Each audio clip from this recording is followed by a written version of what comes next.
Everyone, आज का video हम कंटिन्यू करते हैं मैथ्स वर्कशीट से और ये क्लास 2 के लिए है। ठीक है, तो हम स्टार्ट करते हैं। जो डेली रिविजन्स होते हैं ये जस्ट एक डेली रिवीजन शीट है और जिससे कि बच्चे डेली टू डेली अपने जो स्टडी है और जो मैथ्स है उसका एक रिवीजन कर सकें। तो सबसे पहले है कि fill in the missing numbers on this number tracks. ठीक है, यहाँ पे दिया हुआ है कि आपको ये जो मिसिंग नंबर्स हैं वो किस ट्रैक पे लेके जाने हैं। जैसे कि ये काउंट बाय वंस, यहाँ पे वंस काउंट करते हुए आपको ये मिसिंग नंबर फिल करने हैं। ठीक है, यहाँ पे है काउंट बाय टेंस, तो देन यहाँ पे आपको टेंस स्टेप जाते हुए इसको कंप्लीट करना है। ठीक है, तो हम स्टार्ट करते हैं। काउंट बाय वंस, यहाँ पे क्या है, वंस काउंट करते हुए, देन 11, 12, 13, तो 14, 15, 16, 17, 18, 19। ठीक है, काउंट बाय वन से इसका मतलब आपको वन स्टेप आगे जाते हुए इसको फिल करना है। ठीक, तो हमने वो कर दिया। 11, 12, 13 है ना, जस्ट वन आगे हम फॉरवर्ड जा रहे हैं और ये कंप्लीट हो गया। यहाँ पे क्या है, काउंट बाय टेंस, यहाँ पे आपको 10 स्टेप फॉरवर्ड जाना है, आगे जाना है, तब उसको कंप्लीट करना है। तो इस तरह के जो सवाल होते हैं उसमें क्या होता है, 20 से जब हम 10 आगे जाते हैं देन हमें 30 मिलता है ना। 30 से 10 आगे जाएंगे देन 40, फिर 50, 60, 70, इसके बाद 80 एंड देन यहाँ पे 90। ठीक है, तो काउंट बाय टेंस हमारा ये कंप्लीट हो जाएगा। नेक्स्ट है काउंट बाय वंस, यहाँ पे आपको फिर से वंस काउंट करते हुए कंप्लीट करना है। तो हो जाएगा 27, 28, 29, 30, 31, 32, 33, 34। ओके, तो इस तरह की आप और भी नंबर्स वर्कशीट तैयार कर सकते हैं, जैसे बच्चे को जैसा कंप्लीट हो। जैसे हमने यहाँ पे वंस और टेंस के ही दिया हुआ है कि 1 स्टेप 10 स्टेप ऐसे करके आगे जाते हुए इसको कंप्लीट करना है। 5 के साथ भी कर सकते हैं एंड 100 के साथ भी कर सकते हैं। जिस तरह से बच्चे का जो काउंटिंग है वो कंप्लीट है उस हिसाब से। लेकिन ये नहीं कि हाँ आपको पता है कि बच्चे को ये कंप्लीट नहीं है फिर भी अगर आप उसको करने देंगे तो फिर क्या होगा कि वो इरिटेट होने लगेगा सवालों से। तो आप रिविजन्स में बच्चों को वही दीजिए जो बच्चे कंप्लीट कर चुके हैं, है ना। बाकी है तो फिर लर्निंग में उनको सिखाना पड़ता है। नेक्स्ट है कि work out the answer to this addition problems. ठीक है, यहाँ पे कुछ प्रॉब्लम्स दिए हुए हैं बाय ओरल करने के लिए, है ना, जिससे बच्चा जो है वो ओरल करना सीखे। अब जब बच्चे ओरल करना सीख जाते हैं देन उनका जो मैथ है वो सॉल्व करने की जो स्पीड होती है वो फास्ट हो जाती है। तो इस तरह के जो सवाल होते हैं ना वो अल्टरनेट बच्चों को देते रहना चाहिए। अब यहाँ पे 24 + 1, अगर हम किसी भी नंबर में 1 प्लस करते हैं तो बच्चों को बताइए कि जस्ट फॉरवर्ड नंबर आ जाता है ना, जस्ट आफ्टर जो नंबर होता है वही नंबर आंसर होता है। तो 24 + 1 25। ठीक है, अब +1 करने पे हमेशा आफ्टर जो नंबर होता है ना, जस्ट आफ्टर वो नंबर हमें यानी नेक्स्ट नंबर मिलता है। तो 32 + 1 है तो यहाँ पे क्या हो जाएगा, 33 हो जाएगा। 17 + 1, हम लोग बड़े हैं तो ये सवाल जो है हम लोगों के लिए इजी होते हैं, लेकिन बच्चे छोटे होते हैं वो जस्ट उसको सीख रहे होते हैं तो उनके लिए वो इतना इजी नहीं होता है जितना हमें लगता है। तो बच्चों की जो लेवल है वो जिस तरीके से सॉल्व कर पा रहे हैं और जितना कर पाते हैं आप उनको उसी अकॉर्डिंग दीजिए, ज़्यादा मत दीजिए। ठीक है, 89 + 1 90। और इस तरह से अगर हम अल्टरनेट देते रहते हैं तो धीरे धीरे बच्चों को ना सॉल्व करना आ जाता है। वो तुरंत उसको 24 देखेंगे +1 देखेंगे 25 लिखेंगे, ऐसे उंगली पे वो काउंट नहीं करेंगे। ऐसे ही 1 के बाद धीरे जब वो 1 अच्छे से करने लगे तब 2, 3 इस तरह से आप उनको करवाइए। इससे क्या होगा कि उनकी अच्छी प्रैक्टिस हो जाएगी ओरल करने में। और जब ओरल अच्छा हो जाता है तो जो काउंटिंग है और जो सॉल्व करने की स्पीड है मैथ्स वो अच्छी हो जाती है। 20 + 10, इसमें हमें क्या करना है, 10 फॉरवर्ड जाना है, देन 2, 1, 3, तो ये हो जाएगा 30। 60 + 10, तो 6 और 1 7, देन ये हो जाएगा 70। 10 10 20, ठीक है, 1 1 2 और ये 20 0। और 90 एंड 10 क्या हो जाएगा, 9 1 10 और 100 आंसर होगा इसका। ठीक है, तो ये मैथ जो है जस्ट प्रैक्टिस है, बच्चों को जितनी प्रैक्टिस कराएंगे बच्चे उतना इजीली इनको सॉल्व करना सीख जाएंगे। अगर आपको लगता है कि जो मेरा वीडियो है या फिर मेरे जो वर्कशीट आइडियाज़ होते हैं ये बच्चों की स्टडी में हेल्पफुल होते हैं तो प्लीज़ आप मेरे चैनल को सब्सक्राइब ज़रूर करना। Right the number for the given number name, यहाँ पे नंबर लिखा हुआ है, आपको उसके लिए यहाँ पे नंबर नेम लिखा है तो आपको नंबर लिखना है 109, है ना, 109, 109, ठीक है, ये हो गया 109। 99 is the 2 digit number, 99 is the largest 2 digit number, है ना। लार्जेस्ट लिख सकते हैं, बिगेस्ट लिख सकते हैं,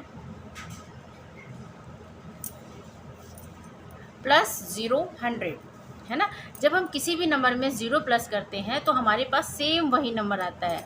जब बच्चों को हम इस तरह के सवाल देते हैं तो उन्हें ये कॉन्सेप्ट जो है वो क्लियर करने चाहिए, है ना, कि हम 0 किसी भी नंबर में प्लस करते हैं तो हमारे पास सेम नंबर आता है। यहाँ पे 0 प्लस है और यहाँ पे नंबर 100 है, इसका मतलब यहाँ पे उन्हें कोई भी सवाल इधर उधर कैलकुलेशन नहीं करना है, यहाँ पे 100 लिख देना है, ठीक है।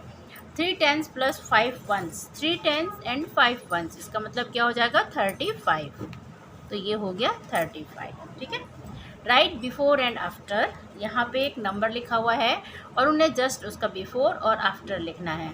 तो यहाँ पे 100 से जस्ट बिफोर क्या आता है 99 आता है, और 100 से जस्ट आफ्टर क्या आता है 101, है ना।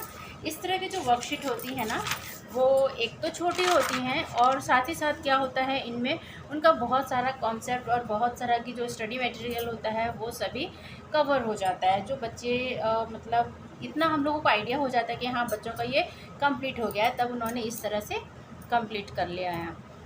तो इस तरह की भी जो वर्कशीट है ना मिक्सअप वाली वो देनी चाहिए, जिससे बच्चे सवाल को समझते भी हैं और उसको सॉल्व करते हैं। अब 54 + 1 + 0, ठीक है। तो 54 में अगर हम 1 प्लस करते हैं हमारे पास 55 आ जाता है ना, फॉरवर्ड नंबर। 54 + 1, तो 1 फॉरवर्ड जाएंगे 55 हो जाएगा। यहाँ पे 0 है तो 0 ऐड करने से नंबर चेंज नहीं होता है, तो हमारा आंसर क्या हो जाएगा 55 हो जाएगा। बच्चों को इस तरह के सवाल कराने से पहले उनका कॉन्सेप्ट जो है वो क्लियर कर दीजिए, जिससे कि बच्चे जब भी इस तरह के सवाल सॉल्व करें तो उन्हें प्रॉब्लम नहीं हो। 88 10s और 1s क्लियर करना है आपको, तो यहाँ पे 8 10s है और 8 1s है, ठीक है। Right the number name of 89, तो यहाँ पे 89 का नंबर नेम क्या हो जाएगा,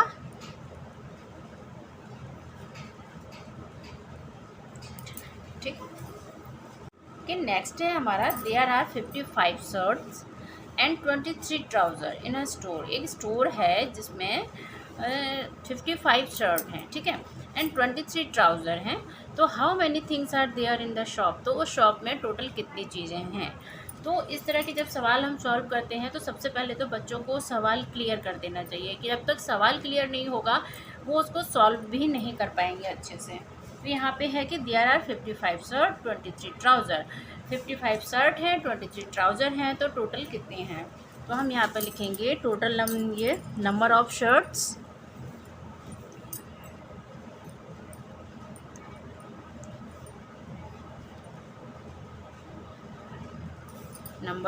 कितनी हैं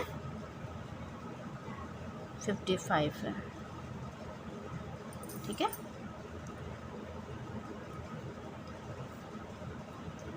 नंबर ऑफ ट्राउज़र कितने 23 है। देयरफॉर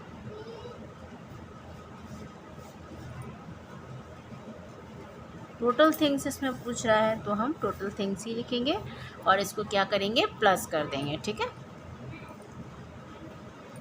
क्या हो जाएगा 5 और 3 8 और 5 2 7 78, ठीक है। ये हमारा आंसर आएगा। सेकेंड क्लास में जो होते हैं सवाल इस तरह से फिल इन द ब्लैंक्स के साथ सॉल्व करने को दिए जाते हैं, तो आपको ऐसे कंप्लीट करना है। नेक्स्ट है match the pair of addition with their answer. यहाँ पे नंबर लिखे हैं, यहाँ उनके आंसर्स लिखे हैं, तो सही पेयर से उनको मैच करना है।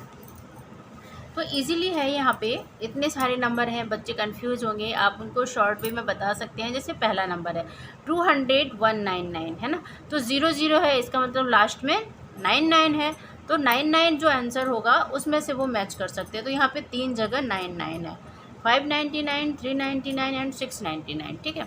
इसके बाद 2 और 1 क्या होगा, यहाँ तो 99 हो गया, अब हम 2 और 1 को प्लस करेंगे 399, तो ये हो गया ये आंसर, ठीक। और अगर बच्चा इसमें कंफ्यूज हो रहा है तो फिर आप उसको यहाँ पे अलग कहीं भी लिखवा के कंप्लीट करवा सकते हैं इस तरीके से, ठीक। वैसे ओरल जहाँ तक होगा करवाएंगे वो ज़्यादा अच्छा है। 354 एंड 345, इसमें क्या है, हम इसको प्लस करेंगे 4 5 9 5 4 9, है ना, और 336, तो 699 हमारा आंसर हुआ। तो ये हो गया 699, ठीक है। अब यहाँ पे 4 और 3 7, इसका मतलब यही आएगा क्योंकि और किसी में 7 नहीं है। तो 4 और 3 को प्लस करने पे क्या आ रहा है, 7 आ रहा है, तो 7 सिर्फ इसमें है, तो आप इसको मैच कर दीजिए ऐसे, ठीक है। बाकी आप इसको 4 और 3 7, 4 और 3 7 एंड 4 और 3 7 हो गया। अब 380 और 10, अब इसमें क्या है, 0 0 है ना, 0 0 है, इसका मतलब लास्ट में 0 आएगा। इसमें और तो किसी में 0 नहीं है, इसी में 0 है, इसका मतलब ये आंसर होगा। लेकिन इसको एक बार हम कंप्लीट कर लेते हैं, 0 0 0 819 एंड 390 है ना। उसके बाद यहाँ पे अब जो नेक्स्ट जो बच रहा है वो इसका आंसर हो जाएगा 729 639 और 5 का 5, ठीक। इस तरीके से क्या होगा कि बच्चे थोड़ी प्रैक्टिस करेंगे, उसके बाद फिर वो इजीली इन चीज़ों को सॉल्व करने लगेंगे। तो जो मैथ है उसमें सारा कुछ प्रैक्टिस पे डिपेंड करता है। 2 1, इसमें क्या है, आपको जस्ट प्लस करना है। और जहाँ तक हो बच्चों को, अब वो सेकंड क्लास में है तो उनको फॉरवर्ड काउंटिंग के ज़रिए ही सॉल्व करवाइए, अदरवाइज़ आप फिंगर पे ये लाइन खींच के ऐसे मत करवाइए। 2 और 1 है ना, तो 1 फॉरवर्ड जाना है, 2 1 3 3 3, तो 3 में 3 4 5 6, ठीक है। यहाँ पे 6 और 4 और 2 5 6, 2 फॉरवर्ड जाएंगे तो 5 6, ये हमारा आंसर हो जाएगा। नेक्स्ट है 4 3 7, 4 के बाद 5 6 7, ठीक है। 6 3 7 8 9 और 5 2 6 7, ओके। तो आज की जो ये वर्कशीट है वो कंप्लीट हो गई है।